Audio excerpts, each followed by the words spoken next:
ನಾನು ಇನ್ನೂ ಒಂದು ಮಾತು ನಮ್ಮ ತಂದೆಯವರು ಮನವಿ ಮಾಡಿ ಅಂತ ಹೇಳಿದೆ ಪ್ರಜ್ವಲ್ ರೇವಣ್ಣ ಅವರಿಗೆ. ನಾನು ಸಹ ಈ ಮಾಧ್ಯಮದ ಮುಖಾಂತರ ಏನಾಗುತ್ತೆ, ಯಾಕೆ ಹೆದರಬೇಕು? ತಪ್ಪು ಮಾಡಿದರೆ ಈ ನೆಲದ ಕಾನೂನಲ್ಲಿ ಯಾರೇ ಆಗಲಿ, ಯಾರು ದೊಡ್ಡವರಲ್ಲ. ಪಾಪ ದುಡ್ಡಿನವರು ಏನಾದರೂ ಮಾಡ್ಕೋತಾರೆ. ಅದು ನನಗೆ ಅನುಭವ ಇದೆ, ಏನೇನು ನಡೆದಿದೆ ಅಂತೇಳಿ ಈ ರಾಜ್ಯದಲ್ಲಿ. ಆದರೆ ಇವತ್ತು ನನ್ನ ಕಾರ್ಯಕರ್ತರು ಈ ಪಕ್ಷ ಬೆಳೆಸಿ ಉಳಿಸಿರ್ತಕ್ಕಂಥವ್ರು, ಅವ್ರ ದುಡಿಮೆ ಮೇಲೆ ಇವತ್ತು ನಾವಿಲ್ಲಿ ಕೂತು ನಿಮ್ಮ ಮುಂದೆ ಮಾತನಾಡ್ತಾ ಇದ್ದೇವೆ. ಈ ನಾಡಿನ ಲಕ್ಷಾಂತರ ಜನ ಮತ ಕೊಟ್ಟಿದ್ದಾರೆ ನಮ್ಮ ಪಕ್ಷಕ್ಕೆ. ಅವರ ಆಶೀರ್ವಾದದಿಂದ ನಾವು ಇಲ್ಲಿವರೆಗೆ ಬೆಳೆದಿದ್ದೇವೆ.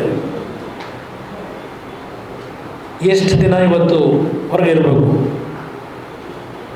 ಕೈ ಜೋಡಿಸಿ ನಾನು ಮನವಿ ಮಾಡ್ತೇನೆ ಮಾಧ್ಯಮ ಸ್ನೇಹಿತರ ಮುಖಾಂತರ, ಇವತ್ತು ದೇಶಕ್ಕೆ ವಾಪಸ್ ಬಂದು ಯಾವ ಒಂದು ತನಿಖೆ ಇದೆ ಆ ತನಿಖೆಗೆ ಸಂಪೂರ್ಣವಾಗಿ ಸಹಕಾರ ಕೊಟ್ಟು ತೀರ್ಮಾನ ಆಗಲಿ. ಎಷ್ಟು ದಿವಸ ಈ ಕಳ್ಳ ಪೊಲೀಸ್ ಆಟ ಅವಶ್ಯಕತೆ ಇದೆಯಾ? ನಾನು ನಮ್ಮ ತಂದೆಯವ್ರಿಗೆ ಹೇಳಿ ಮನವಿ ಮಾಡಬೇಕು ಅಂತ ಇದ್ದೆ.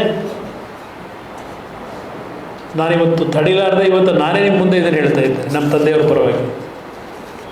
ಅವ್ರಿಗೇನು ಅವ್ರ ಎಂಟೈರ್ ರಾಜಕೀಯದ ಬದುಕನ್ನು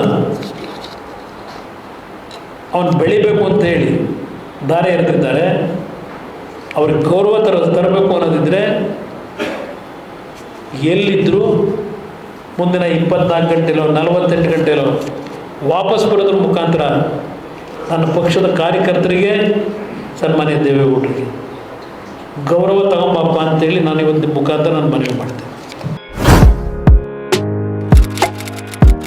ಇಂತಹ ಹಲವು ಸುದ್ದಿ ಮಾಹಿತಿ ವಿಶ್ಲೇಷಣೆಗಾಗಿ ಸನ್ಮಾರ್ಗ ನ್ಯೂಸ್ ಸಬ್ಸ್ಕ್ರೈಬ್ ಮಾಡಿ. ನಿರಂತರ ನೋಟಿಫಿಕೇಶನ್ ಪಡೆಯಲು ಬೆಲ್ ಐಕಾನ್ ಒತ್ತಲು ಮರೆಯದಿರಿ.